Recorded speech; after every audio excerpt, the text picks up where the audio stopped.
When you look back at the success and failure of Sega as a console manufacturer, you'll see that the majority of their consoles really missed the mark from being a major market success.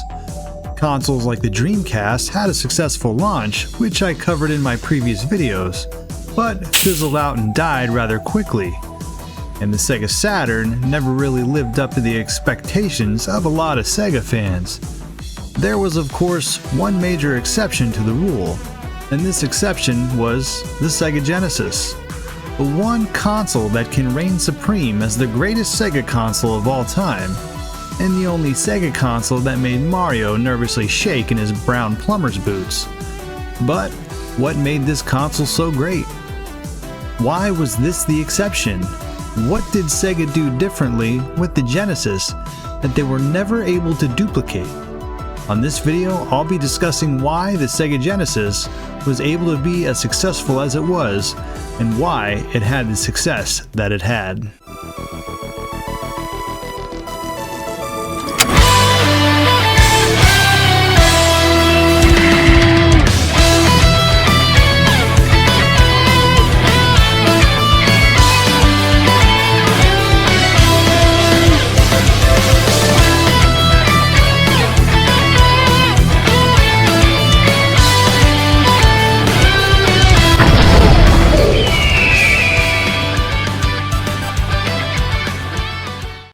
To fully understand why Sega was able to do a lot of what it did and be so successful at it, we must understand the man who orchestrated everything, an American, an outsider with full authority over a Japanese gaming company? How is this possible? How did Sega ever get here? Well, this is our first reason of what made the Genesis so successful. But it didn't start this way. It started with a slow, rocky launch that proved to be a blessing in disguise for Sega.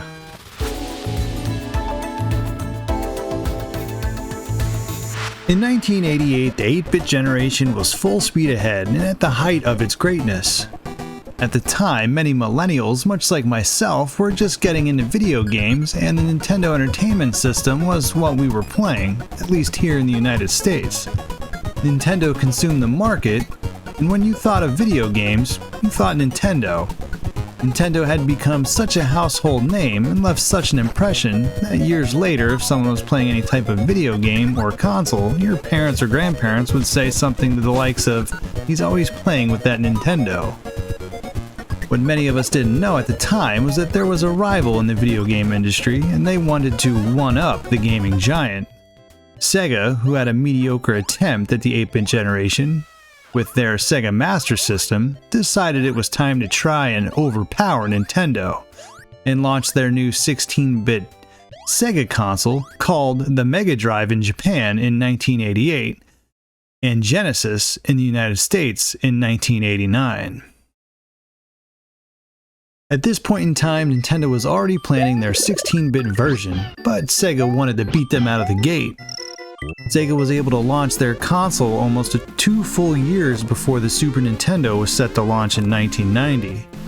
The early launch allowed Sega to get their footing in the market, which they desperately needed to, well, let's just say, iron out some issues. When the Genesis launched, it launched with rather mediocre launch lineup. Altered Beast came as a pack-in, and other titles included Space Harrier, Super Thunder Blade, Thunder Force 2, Last Battle, and Tommy Lasorda Baseball. Sega wanted to promote this new 16-bit console as a way to bring the arcade home. However, gamers at this point were accustomed to titles like Zelda, Castlevania, and of course Super Mario. Arcade titles were cool, but this wasn't enough for Nintendo fans to trade in their sweaty Power Glove just yet. I mean, they didn't even know what blast processing was yet. Oh, don't worry, we'll get to that. Sega had a major marketing issue on their plate. Their 16-bit powerhouse was way more capable than Nintendo's 8-bit console. And with the threat of the Super NES looming, Sega realized they needed some outside influence if they wanted to penetrate the American market.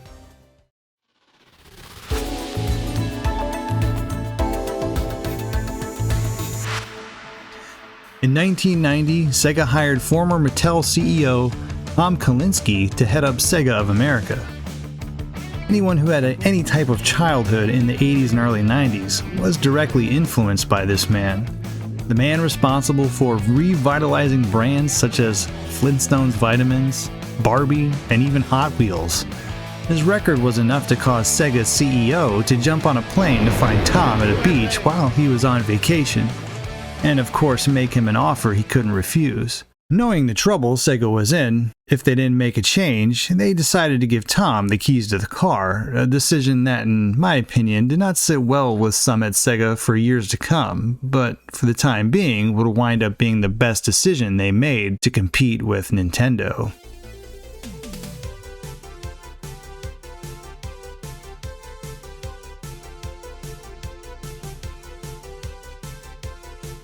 The first thing Sega needed to do was have a face of the company.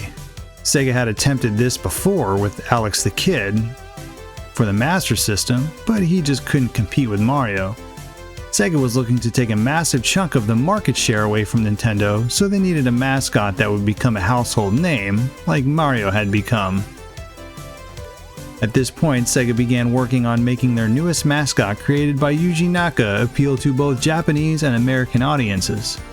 Yuji Naka, a huge fan of roller coasters, took inspiration from them when it came to level design in the first Sonic. Originally, Sonic was drawn with fangs, had a voluptuous girlfriend named Madonna, and played in a rock band. The Sega of America team worked with Sega of Japan to Americanize Sonic and make him more appealing to a Western market. The fangs were dropped, the girlfriend got dumped, and Sonic left his band. Animation was softened up, and we got what we now all recognize as the Sonic of the 16-bit generation. Sega now had their mascot, but how did they get it into the homes of people who never even heard of their previous system? Kalinske, in his boldest move yet, flew to Japan and met with the Sega CEO Hayao Nakamura. In this meeting, he said Sega must pack in their new game with every Sega console. The suggestion enraged the head of Sega. It was reported that at this moment he kicked over the chair and pounded the table. On his way out of the office, he turned to Tom and said, "Fine. If this is the way to beat Nintendo, then do it." The decision paid off. By 1992, Sonic was in the household of over 15 million Sega owners, and Sega started to take a significant amount of market share away from Nintendo. Sonic, the first real mascot of Sega, would go on to have great success and become the new hot platformer of the 16-bit era. I would wager that Sega would still have had success without Sonic, but with Sonic, it was the only way they could go toe-to-toe with Nintendo's new mascot-driven Super Nintendo. Sonic brought a new angle to platforming. With Sega's blast processing, the console was marketed as the faster, more extreme system, leading to a new era of marketing when it came to video game consoles.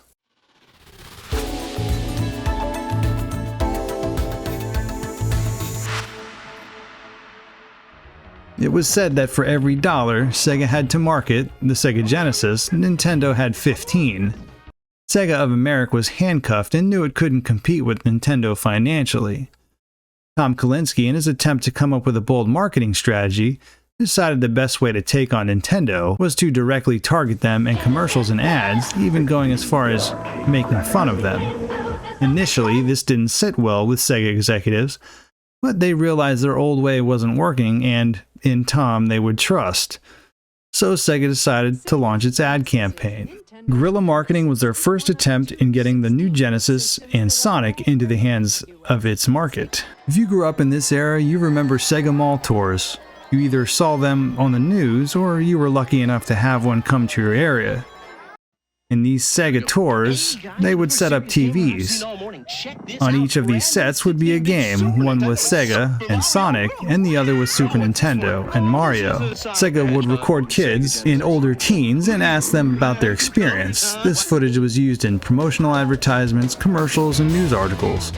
As to how it worked in the long run, it's tough to say, and to put a real number on it, that's hard as well, but when I saw this as a kid, I felt like I needed to be a part of this new revolution. I still loved Mario, but needed to find out what Sonic was all about.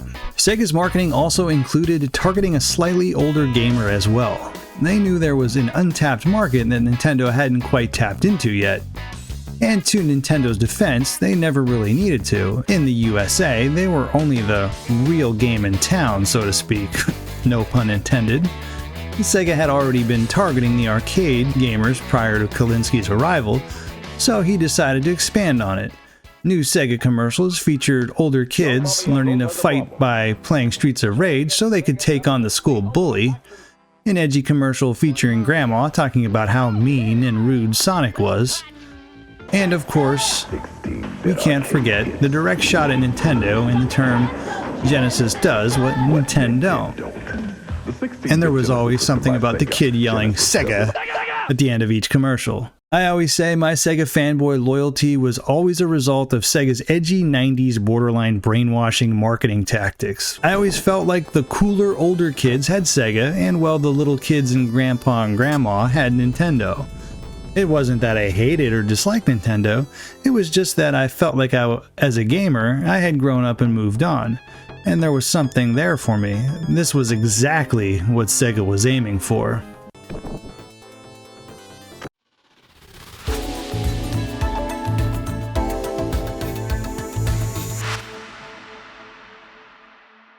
With the rising success of the Sega Genesis, developers started to see it as an opportunity to expand their sales.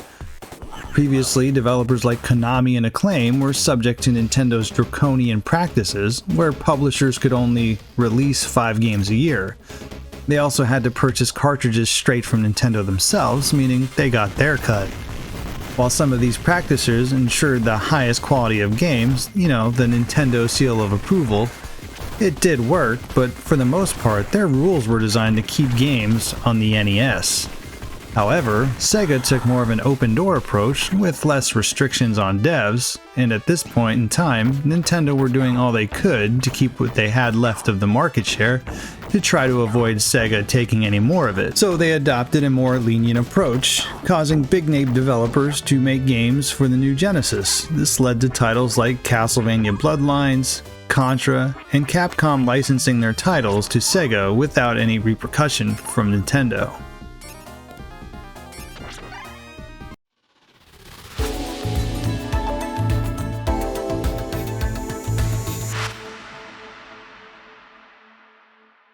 If you talk to a lot of fans who were around during the console war era, almost all of them will concede that the best sports titles were on the Genesis. Yes, even die-hard Nintendo fans will still give this one to Sega to this day. The only thing Sega did well previously with the Master System that they doubled down on during the Genesis era was their ability to license sports titles.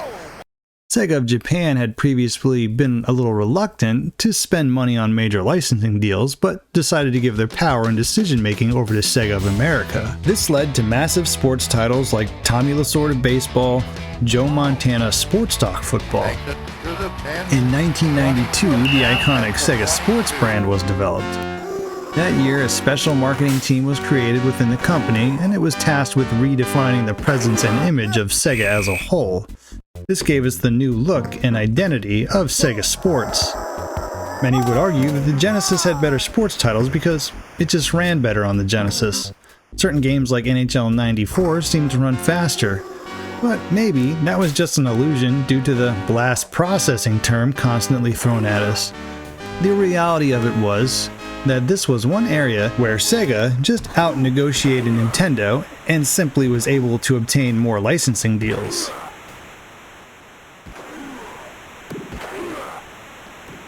When it was all said and done, there were many factors to why Sega had the success it had with the Sega Genesis.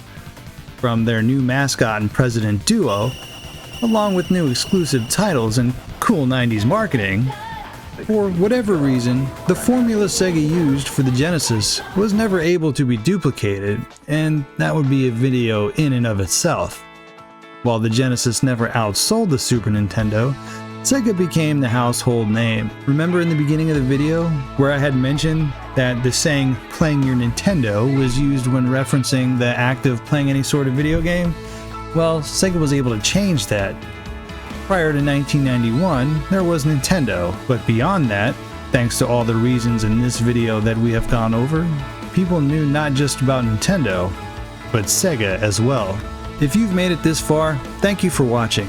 I hope you subscribe and stick around for a while. If you want to support the channel, the best way to get this video noticed is to share it on your favorite social media platform, or just share it with a friend. If you want to support the channel, consider becoming a channel member. Our members help make this content possible. Until next time, I'm the RetroBro. I'll see you on the next video. Say it. Say it.